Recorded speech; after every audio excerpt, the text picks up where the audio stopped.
Good morning, this is Roger Thunder. I'm going to do a video on Crazy Horse today.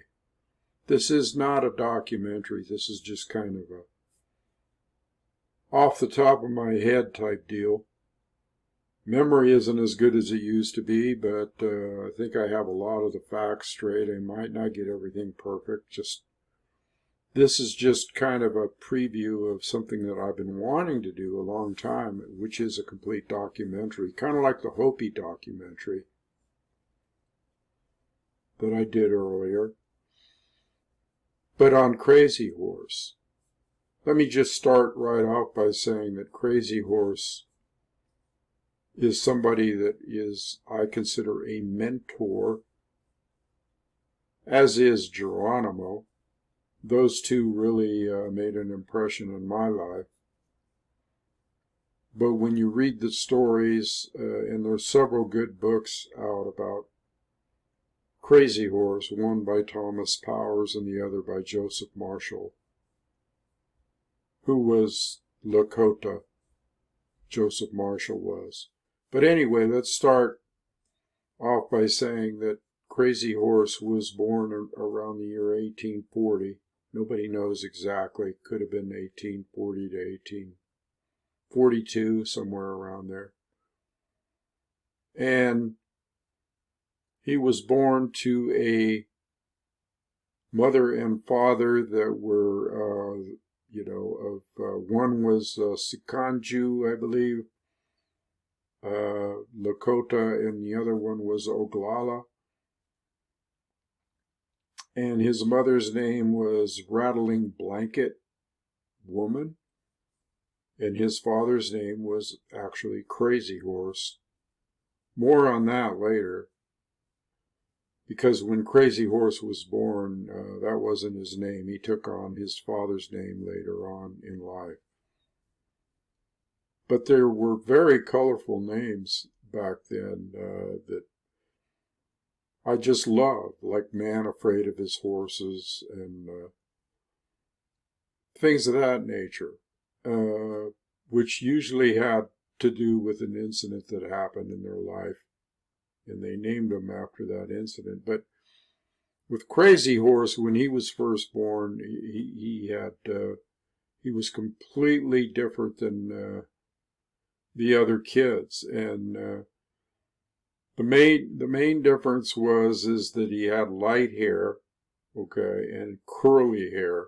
So his name was Gigi or Gigi Kin, which means light hair or curly hair. They called him Curly. That was his name when he first arrived on the scene. And he got a lot of razzing, and his mother was even worried because most Lakota kids had long dark hair. I mean, real black hair. And it wasn't curly, it was more straight. And so his hair was, his skin was even a little bit lighter, but make no mistake, he was full-blood Lakota. And when I think about these things, I'm thinking this was some kind of sign from the very beginning that this incarnated being was a lot different than people realize. That's the way I look at Crazy Horse, as an incarnated, almost like a Lakota Messiah or something. That's what his life came to be. But in the beginning, he was razzed by his friends that thought he looked different, and he was like I say, his mother was even concerned about it. She died early. I think he was 4 years old when she died.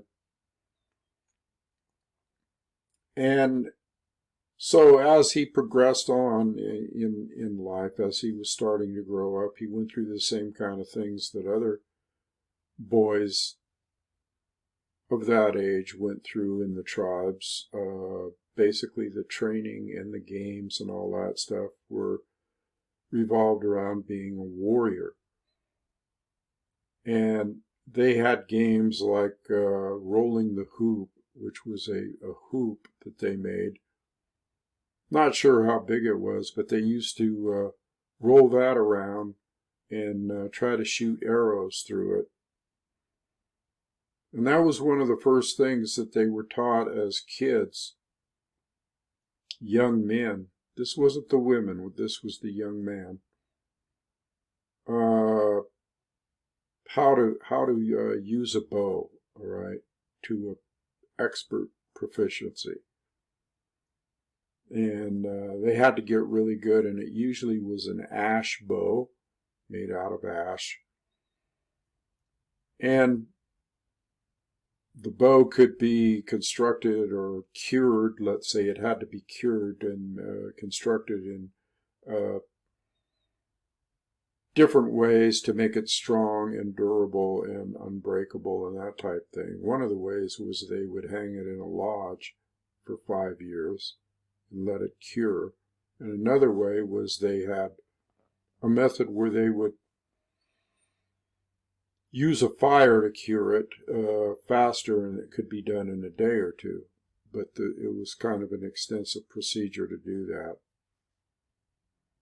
But anyway, the boys had to get really good with the bows, and arrows, because that was their main defense. That was their main fighting tool, although there were some guns around at that time, but they were few and far between. And most of them were black powder,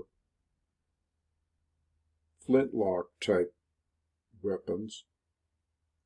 But anyway, they had to get so good that they could shoot a grasshopper out of the sky, literally. There were plenty of grasshoppers on the plains.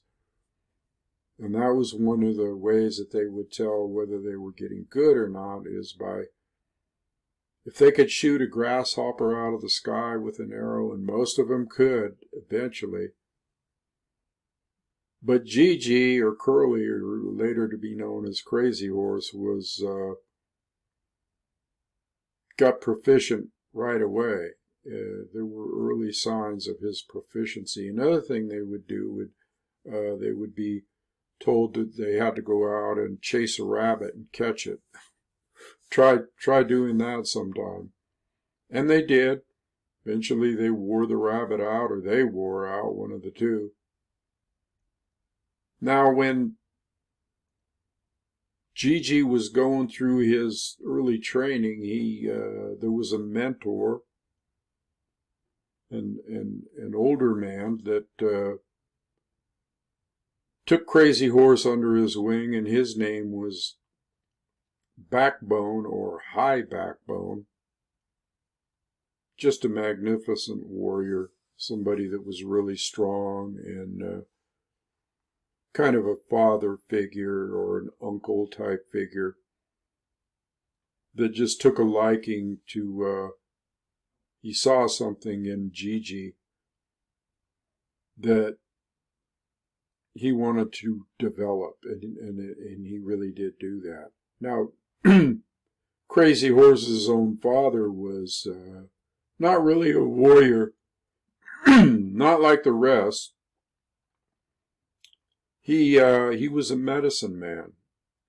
He was a medicine man. He was a very spiritual man, so he didn't do the activities that other men did, all right, because he was special, and he concentrated mostly on spiritual ritual and healing, and his hands were full, believe me. That was the doctor of the day, the medicine man, on all kinds of levels, spiritual levels, physical levels,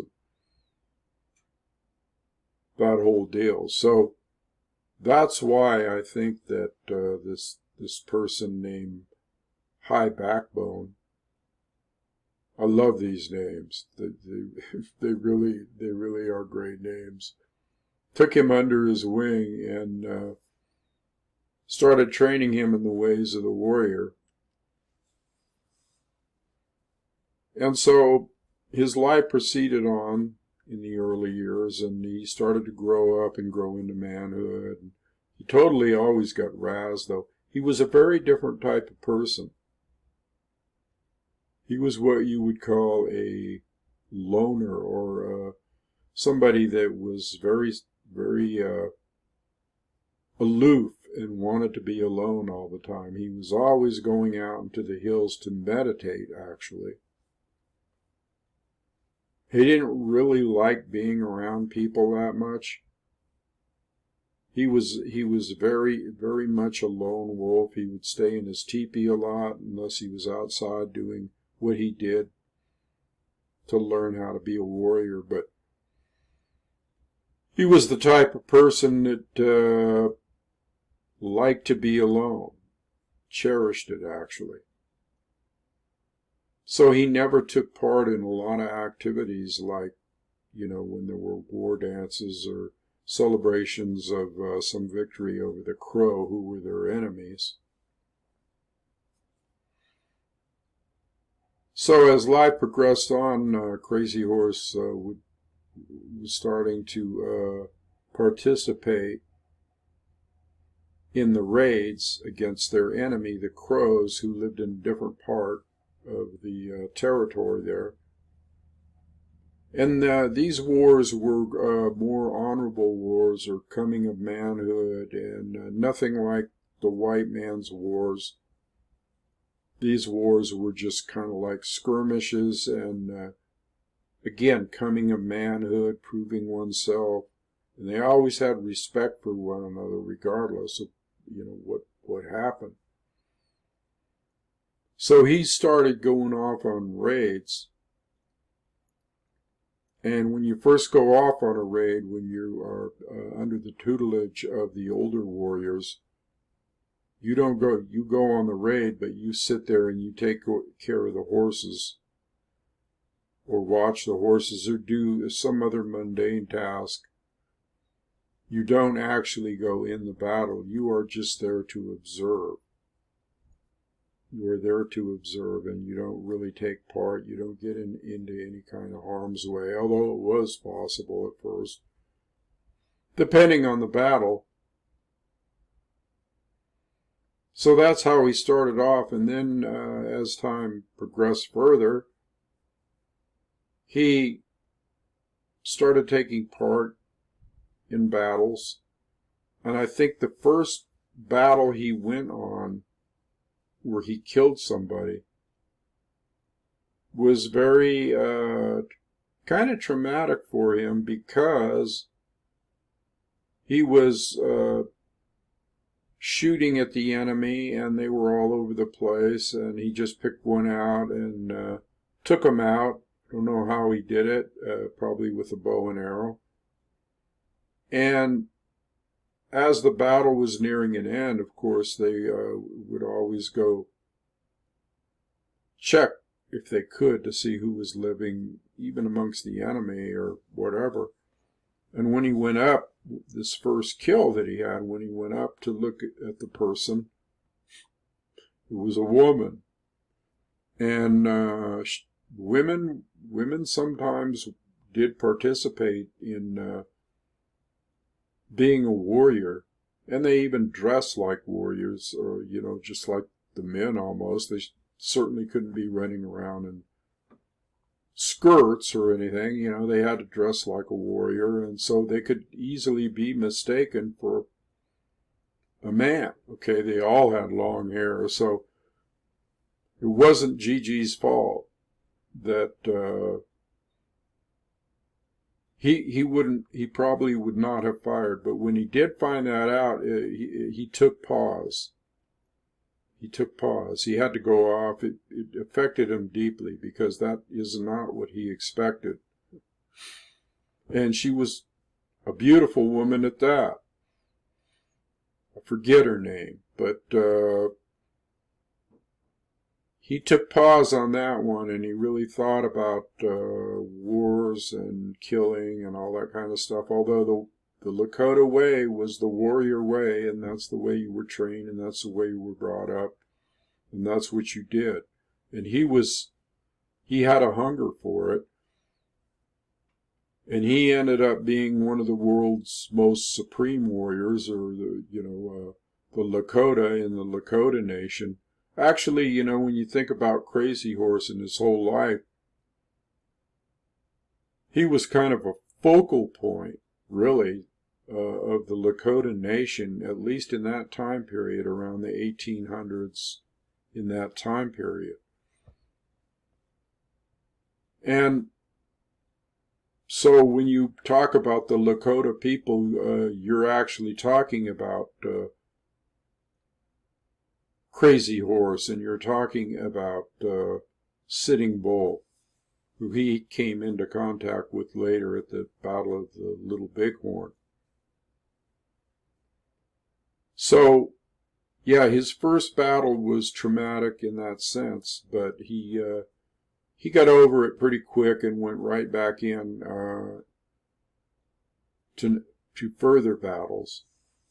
Now, I might want to mention at this time that the time period that he grew up in, the 1840s and that whole time period, 1800s, there were already incursions by the whites into the land, and it was troubling for them. Now, at first, it was kind of a trickle. And they were coming in through these different trails that had been established, like the Bozeman Trail and the Oregon Trail, which went right through that area, Montana and Wyoming and the Dakotas, that type thing. And incidentally, it was in the Black Hills area that Crazy Horse was born. And so that was the heart, that was basically the heart of Lakota Nation, was the Black Hills. It was very sacred, very, very sacred. And they started getting a little bit troubled by the situation that was arising as more and more wagons and whites and more appearances of the bluecoats, or the long knives as they called them, would be evident. Incidentally, I'm wearing a red-tailed hawk feather today in honor of his totem, which was a red-tailed hawk. More about that later. But they were troubled by the incursion of the white man. And like I say at the beginning, it wasn't all that bad, although it was pretty bad by that time. And they were starting to build forts. And one of the forts that they built was Fort Laramie, which is right around that area. There were many forts that they built, many forts built. But Fort Laramie and Robinson was another fort.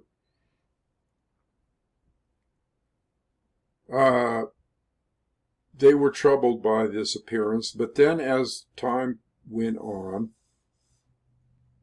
somehow, and this is something that I really want to drive home in this video, for everybody to know the history, and especially the Lakota brothers and sisters out there that may not know this, where the division started. It all started, the permeation and the division and the ways that the Lakota, let's say, acted in their society, all started with this establishment of forts. That's where all the trouble began. And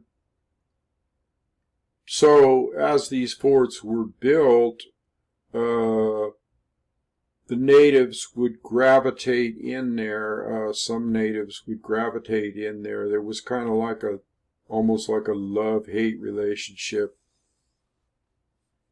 there. Really wasn't love, but let's say it was born out of need, or let's say liking the white man's technology of the time. And so you had a certain group of people, to make a long story short, you have a certain group of people, and even whole portions of a tribe and that type thing, that would pitch their teepees around the fort or around the outside of the fort. And why did they do this? Because they wanted to get the white man's goods like pots and pans and tobacco and coffee, and which you can't blame them for. I mean, wanting certain things is normal.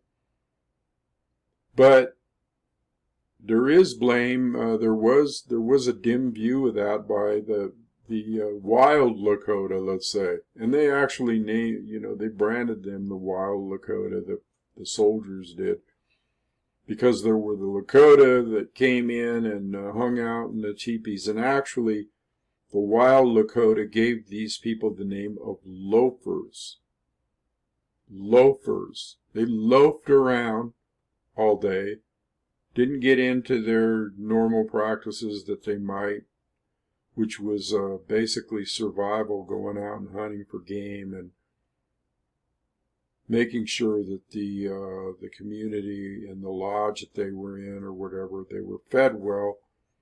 No, they started getting reliant on the white man, and they started getting pots and pans and lanterns and things that made life a little bit easier, and food, and they called them annuities that would arrive, that were promised to them. And see, this was all a scam by the white man to tame these people or make them dependent on them, to stamp out any signs of being a true Indian. And this was a big, big mistake by the Lakota people. So as you can see, this video isn't just about Crazy Horse, but it is about the Lakota people and Crazy Horse, but Crazy Horse mainly, just using this as an avenue. So there was actually, when you boil it down, the first real incident of war between the whites and the Lakota people were in fact born out of this situation where, there was a bunch of loafers hanging around the forts. And I'll tell you what that first incident was that kind of sparked everything off. That was called the Graton Incident. Okay, the Graton Incident. And the Graton Incident all revolved around a cow, if you can believe that. So all the major Lakota wars were actually started out of this situation with a cow. Okay, it's ridiculous. I mean, it's just absurd. So basically, what happened is there was a cow wandering around. Nobody knew who it belonged to in these loafer communities, or where the teepees were out there. And I'm not saying all these people were bad, the loafers. There were some warriors in there too, and there were some good people. But when this cow wandered in, they didn't know who it belonged to, and they tried to find out who it belonged to, and nobody seemed to know. And it wasn't that great a cow either. It was kind of like skinny. But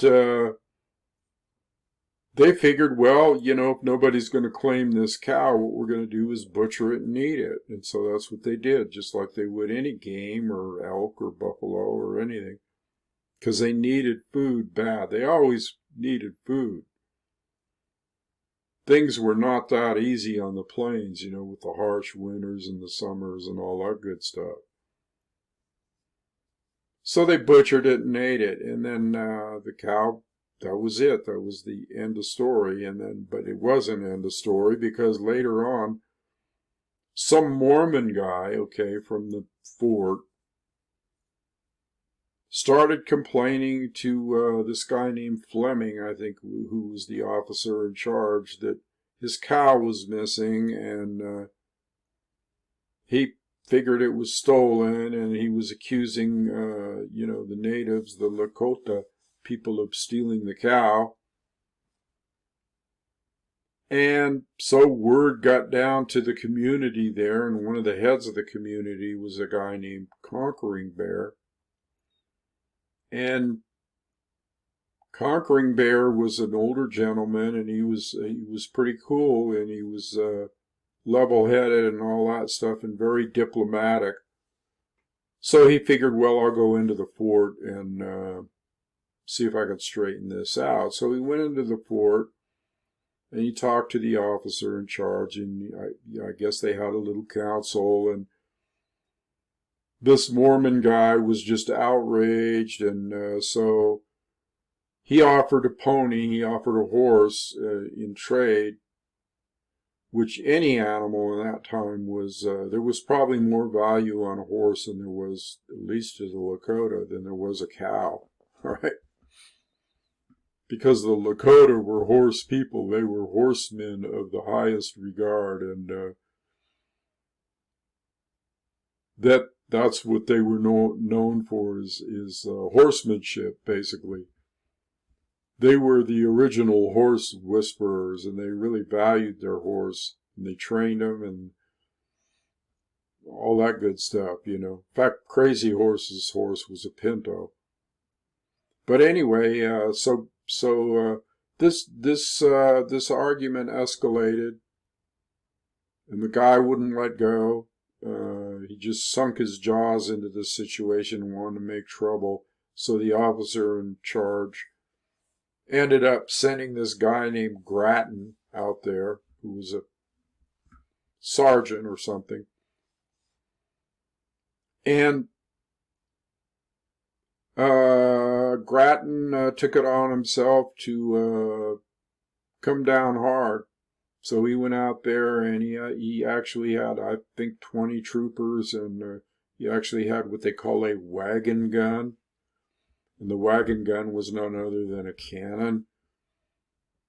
And he went out there like a bat out of hell, and was out to cause trouble, and he was an Indian hater. He hated Indians. Even though they tried to settle this in a peaceful manner. So basically what happened is he started firing the cannon at the teepees and blew off the top of a teepee and hurt some people, and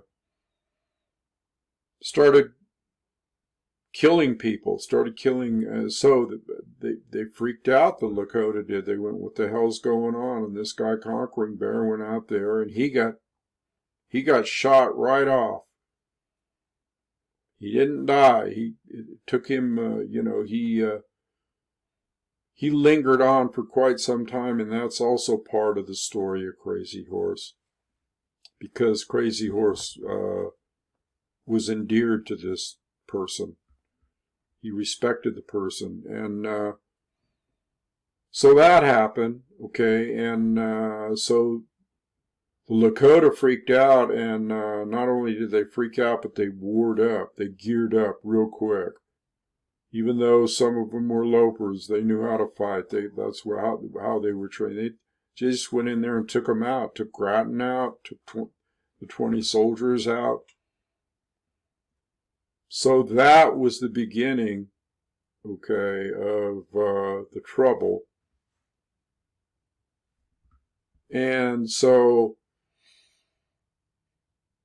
that was it. That started it. And so basically, from that time on, all kinds of incidents started happening around that area.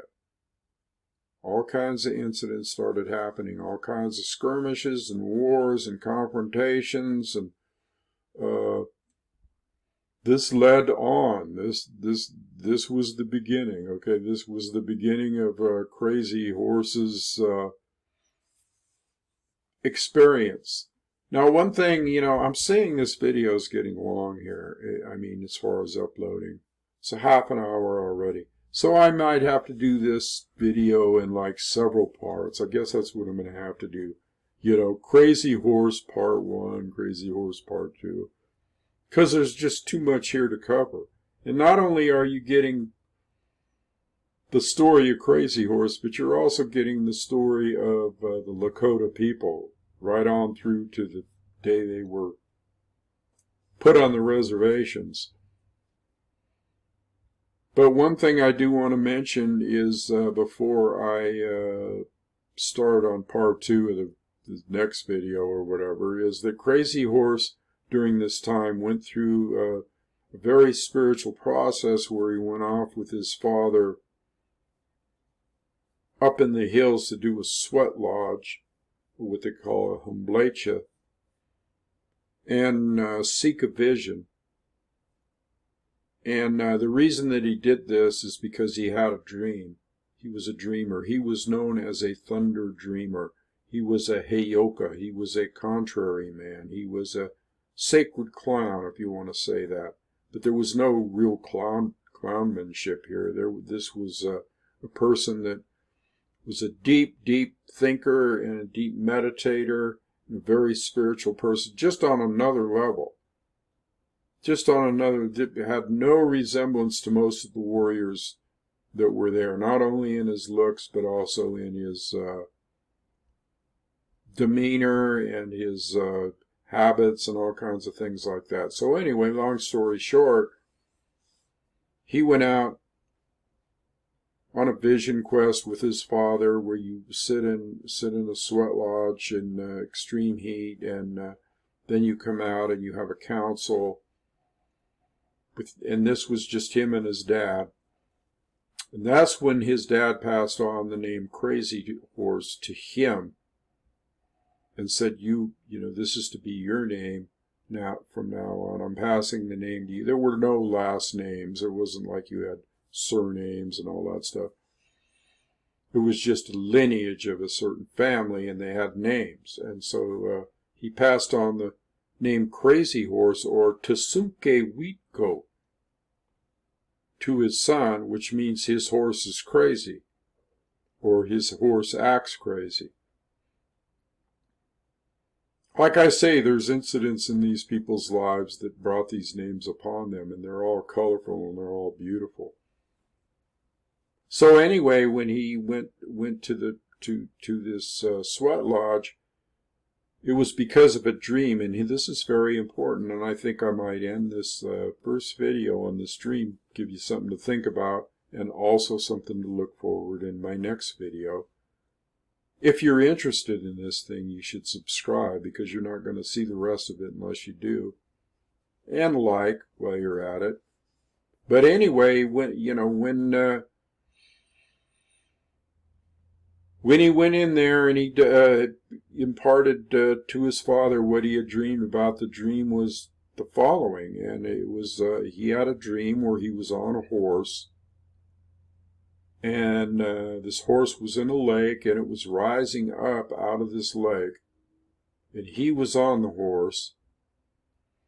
And the thunders were coming in behind him, the thunder clouds and the thunder beings and the Wakanyan were rising up behind him, just a giant storm.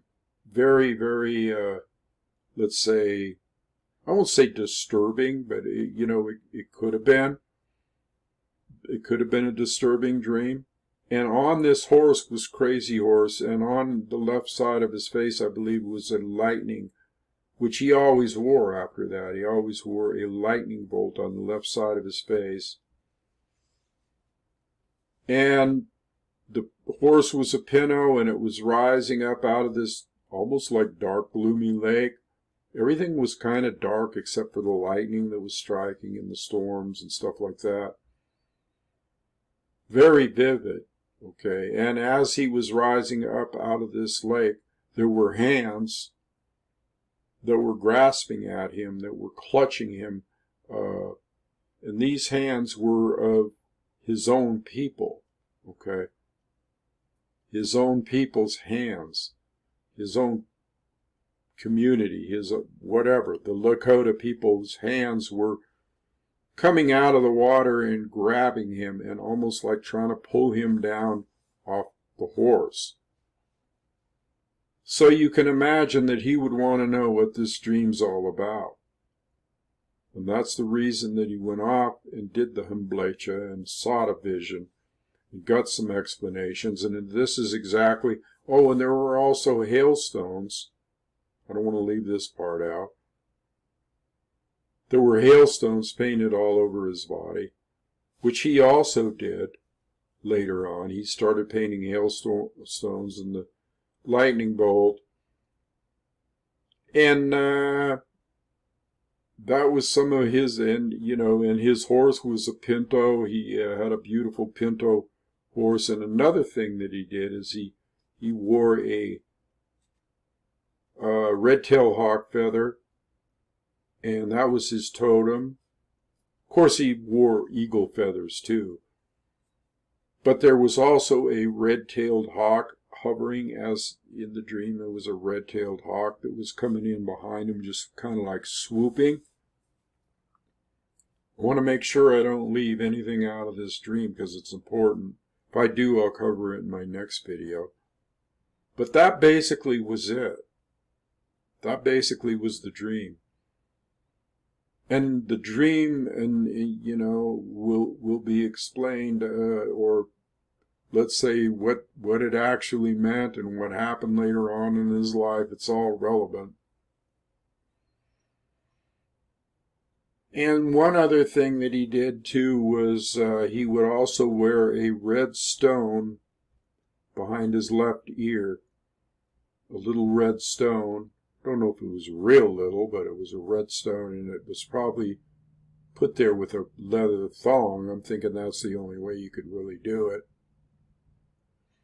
And he also sometimes put a stone on the ear of his horse. This stuff is always is just amazing to me, hearing these kind of stories and learning about the great warriors of old. And like I say, he's always been one of my mentors. So basically, I'm looking at the clock here and I'm thinking I'm going to have to do several videos. Maybe not all in a row, but probably will. If you like this video, let me know in the comment section. And if you want me to proceed on with the saga of Crazy Horse and the Lakota people, let me know. I always like reading comments. So I guess I'll have to leave it there today. Look forward to part 2 of Crazy Horse. This is part 1. In part 2, and probably at this rate, there's so much to tell. Such a great story. There will probably be a part 2 and 3 and 4 and whatever, until I get through it. Again, I should do a documentary, but for now, let's just do this. I just like sitting around and talking, kind of like you're around the campfire and you're talking and you're imparting knowledge in the oral tradition, let's say, of the Lakota people, which that is really the way to do it, is in the Lakota storytelling tradition passed down from father to son, from elder to youngster and grandson and that whole bit. So anyway, before I leave though, I would appreciate if you want to support this channel and you like this type of thing, go to Spirit of Crazy Horse. See, I even have, that's even where I got the name for my website, which is very rare. It was very fortunate, let's say, that I even got that name for a website. There's probably plenty of people out there that would like to have it. spiritofcrazyhorse.com. And when you go in there, there's a donate button, and my books are there. And if you donate, you'll get a PDF copy of one of my books for free. And also, you can join the Red Road Prayer Circle there, Medicine Circle. I got my own, let's say, you could call it a tribe. Anytime you have a family or a group of people, it could be called a tribe. So you want to join up, you want to participate, and the community, the tribe, you can email me there too on that site. So I'm going to leave it there today. I'm going to say Wopila. Thank you. It's all good. Aho.